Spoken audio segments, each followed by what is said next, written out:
Welcome back to the Chronicles of Aguna, sponsored by Loserpool with me, Harry Simiyu. You'll have to excuse the poor sound quality on this edition. I am recording this on my mobile phone because I'm all over the place with work today, travelling, and I'll be on Loserpool Radio for the A Little Bit Arsenal show this evening between 7 and 9 p.m, meaning that by the time I get home tonight, it'll be after 10 p.m, and to make you guys wait until Friday, given that we're supposed to release Thursday podcasts, would be just wrong, wouldn't it? So I'm not going to do that. Manchester United 2, Arsenal 2, and I think I've now just come to accept the fact that no matter how many times we take the lead, no matter how many chances we create, and no matter how poor Manchester United are, we just don't win at Old Trafford, do we? It seems as though we're cursed there. I want to start off by talking about Unai Emery's team selection. He kept with the same system that served him so well at Bournemouth and, of course, against Tottenham last Sunday. The suspension of Granit Xhaka last night meant that Emery was forced to make at least one change in personnel. He, in fact, made two. Aaron Ramsey and Matteo Guendouzi came in for Xhaka and Mkhitaryan. Now, interestingly, Aaron Ramsey captained the side despite the fact it looks like he'll be off in the summer. Credit where it's due, though. It's got to be said, he's remained professional at all times. I feel like he's battled for the calls whenever called upon, and Unai Emery clearly believes that to be the case too.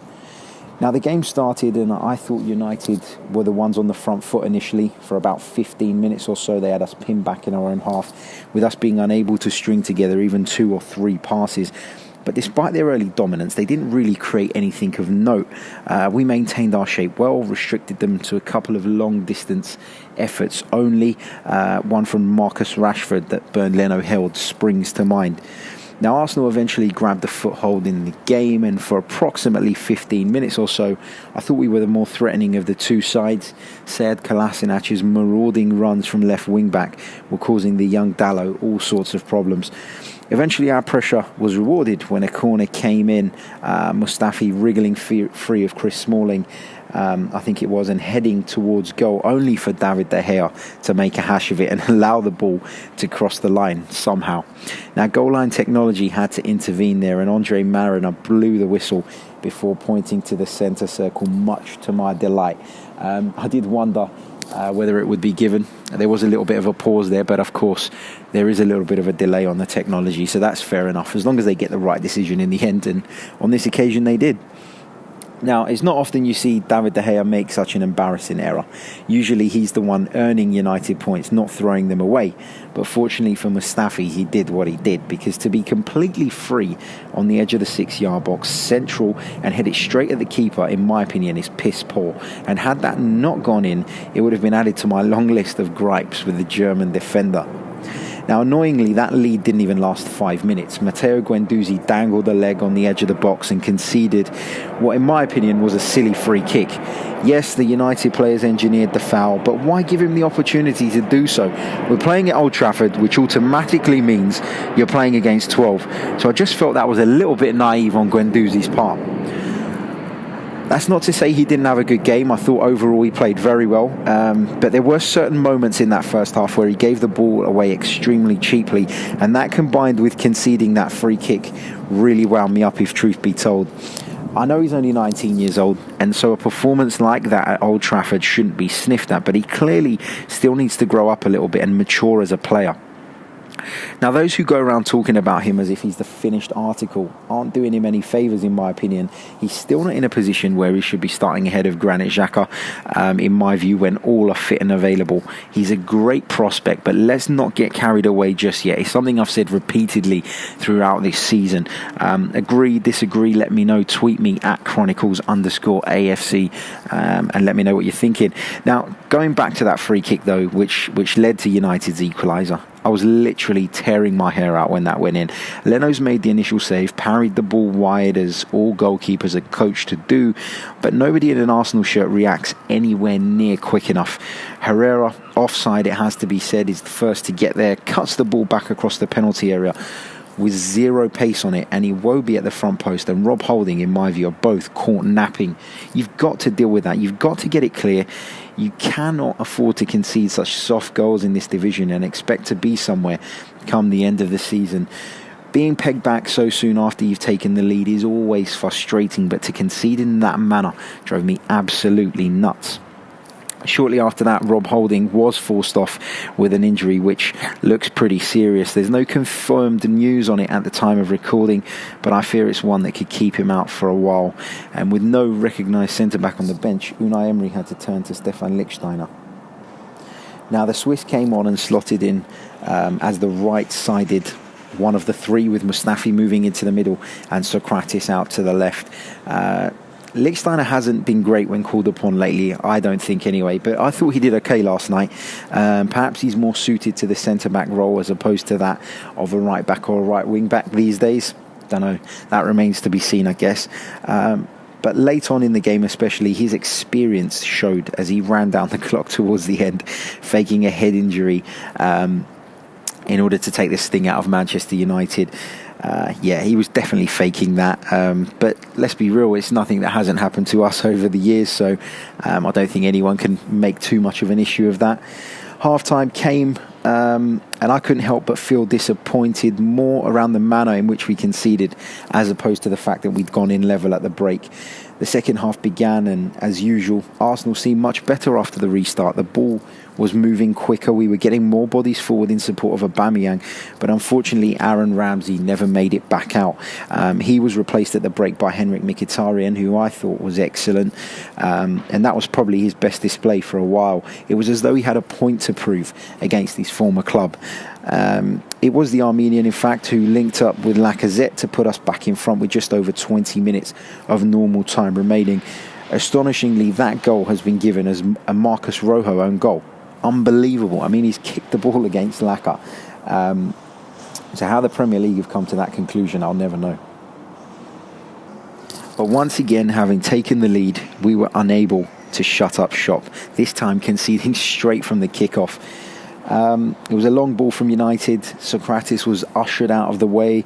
Kohler got there and seemed to be waiting for Leno to come out and collect, but that hesitance just allowed Lingard to nip in and tap it past the goalkeeper. Again, it's got to be dealt with earlier. Kolasinac has got to smash that out for a throw, and he's got to put it out for a corner. Anything really, but what he actually did. Having said that, though, I think Unai Emery was right when he said Kolasinac had a good game overall in his post-match interview. You know, anytime we looked dangerous, it was through him, and that one moment shouldn't really overshadow what was a positive performance overall. I think he's been great this past two games, and he's finally starting to look somewhere close to the level of fitness required to play that position effectively. Then, of course, we missed a couple of glorious opportunities to regain the lead. First, there was the Aubameyang one where the ball came across and he looked to have done everything right. He opened his foot up and just tried to guide it into the far corner, but David De Gea was equal to it, making up for his earlier error. He just left his leg outstretched as he spread himself, and that was enough. A similar opportunity presented itself to Henrik Mkhitaryan moments later. He'd gotten in front of David De Gea, gotten to the ball ahead of him, and all he had to do was hit the target. But unfortunately, he couldn't keep it down, and it flew over the bar. Hands up if you thought when Fellaini came on he was going to score a headed winner in stoppage time. I certainly did. So I'm pleased to report that never fucking happened, and we managed to get a result. Now, Alexander Lacazette did put the ball in the net again after heading the ball out of David De Gea's one hand. And a lot of people were shocked to see that chalked off. But but there has been a rule change. I think it was a few years ago. Someone said back in 2008, I'm not sure entirely if that's correct. I haven't looked it up, but there was definitely a rule change. I remember it happening, basically outlawing that sort of thing. So Andre Marino was right to rule that out, given the rules. I think if in reflection, both teams conceded shitty goals, didn't they? And will be disappointed with the manner in which we were gifting the opposition chances. I think Arsenal had the more clear-cut chances. I think that's obvious, and obviously having 55% of possession, at Old Trafford is something to be proud of. So, pleased on that front. And sort of immediately after the game, if you'd have asked me how I was feeling, I'd have said very disappointed. But having slept on it, my mindset's changed slightly. Sunday's derby would have taken a lot out of us. We were forced into 2 changes by half-time, limiting what the manager could do during the second half. And despite how shit United have been all season, it's still Old Trafford, isn't it? A place we've got an abysmal record at. And we remain unbeaten. We march on. I put a poll out earlier on asking our fans whether they felt that the result yesterday was a point gained, whether we'd gained a point or whether we'd come away feeling as though 2 had been dropped. And astonishingly, actually, 22% feel it was a point gained, whereas 78% feel it was as 2 points dropped. I guess that says a lot, doesn't it? So that poll is still running under my personal Twitter, actually, at Harry Simu, if you want to check that out and register your vote, of course. A few comments underneath the poll have been coming in throughout the day. This one comes from Kev. He says, given United's lineup and the fact we led twice and then missed 2 great chances after it went to 2-2, I would say 2 points dropped, especially given the fact we threw away that second lead within seconds. Always regret it when that happens. Mazzaruni says, I voted 2 points dropped, but Emery has created incredible momentum, and if we get a January run, who knows? I still feel top 3 is a possibility. Colin Lawrence says, this is a tricky one for me. On the one hand, away to United is always a bogey for us and one of the hardest away games out of the way. On the flip side, this was the best chance we've had for ages to put them away. Bar lapses in concentration again. Granted, though, we did look knackered. Kieran Gunner 93 says, unfortunately, we live in a society where it is a glass half empty mentality in most situations. Can't disagree with you there, Kieran. This one comes from Olisa the Great on Twitter. It's 1 point gained because Chelsea lost and we will meet Manchester City. It's 1 point gain because Chelsea lost and they will meet Manchester City this weekend. In the last 20 minutes we could have won, but we were exhausted physically, probably because of the North London derby. I would take a point. Charlie Lord finally says 1 point gained purely because of our previous history up there. Chelsea losing also makes it a point gained. We remain unbeaten too. A small part of me says 2 points dropped though. So I guess this is a really difficult one, isn't it? I'm actually surprised that the results are so heavy towards the 2 points dropped side of things. I would have said it's a little more difficult to say one way or the other than that. So yeah, we'll see how that poll ends up. Now, we've got a few listener questions in as well. I'm just going to pick a couple. This first one comes from Mr. DJ at Expat Guna. He's a long-time supporter of the show. So thanks very much for getting involved again, my friend. He says, do you think Cech will get back into the first team for league games, barring injury to Leno, or are his chances down to just cup games now? I think Bernd Leno's actually cemented his place in the first team now. I think he'll be the number one going forward. I think his ability on the ball is something that Unai Emery really, really values. And you've seen him sort of coming out wide to make options for the centre-backs when their sort of options further forward are limited. So I think Emery really likes that about Leno, and I think that is probably what stands him in good stead to hold on to that number one position. He also asks, do you think the FA will retrospectively ban Fellaini for pulling Guendouzi's hair yesterday after the referee missed it? Honest answer is no. I don't think the FA will do anything about it. He is a Manchester United player at the end of the day, and we've seen over the years that they do get special treatment. I don't care what anybody says. So the answer on that one is no. Graham Sutherland says, Harry, I'd like to hear your views on that poor man Zaha, Alex Iwobi, rare end product, and I think we must have someone who can score a goal in that position. Let's give Maitland-Niles or Smith-Rowe a chance. Graham, I agree with you that Alex Iwobi's performances have dropped off lately. He started the season really well, didn't he? And we were all talking about how he was our most improved player. But yeah, the performances have dropped off.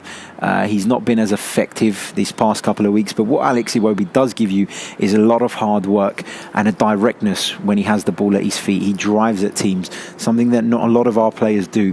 And also, of course, you know, I've said it already, but the work rate is something Emery really, really values. He's able to dig in. And so I think he will continue to be in Emery's good books. But I think the fact that he's been hooked off so early in the last couple of games kind of tells you that maybe Unai Emery recognises that he's going through a bit of a bad patch in terms of his form.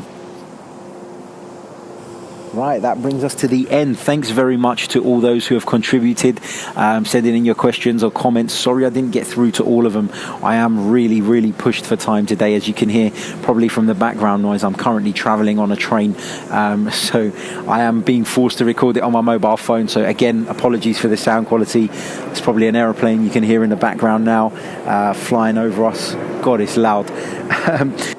You can enter our competition that is currently running for the chance to win some Arsenal memorabilia. All you need to do is subscribe to us on YouTube, The Chronicles of a Gooner, and subscribe to us on iTunes if you are an Apple user, of course.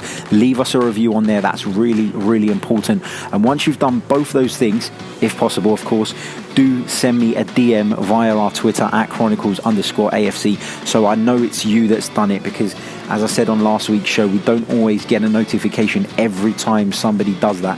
And those of you who do will be entered into the draw. And during one of the shows next week, not sure which one yet, we'll be announcing the winner, collecting your details and posting the prize out to you. Now, don't forget, the Chronicles of a Gooner is sponsored by Loserpool, a fantastic new betting game. Check them out, loserpool.com, for more information. And we'll be back on Tuesday with a review of the Huddersfield Town game. Until then, guys, take care.